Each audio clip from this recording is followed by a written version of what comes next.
Si vous avez un petit ami qui a la carte de 5 ou 10 ans en Belgique, est-ce que vous pouvez vous faire régulariser via le mariage ou la cohabitation légale? Cette question revient régulièrement. Lorsque votre petit ami, votre compagnon a un titre de séjour de 5 ou 10 ans, il est ressortissant d'un pays tiers.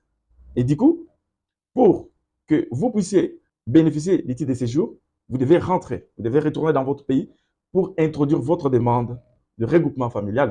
Lorsque vous allez terminer le volet civil, le mariage ou la cohabitation légale, vous devez retourner dans votre pays pour introduire votre demande de regroupement familial. Ce qui est vraiment paradoxal, c'est que beaucoup de gens n'aiment pas entendre.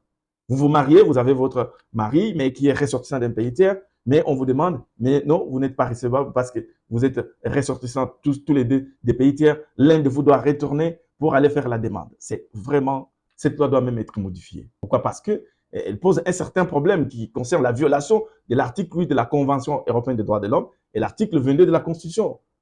Cette loi vient vraiment faire obstacle à tout ce qui est vie privée familiale. On vous dit, donc, laissez votre famille, laissez votre époux et allez faire votre demande dans votre pays.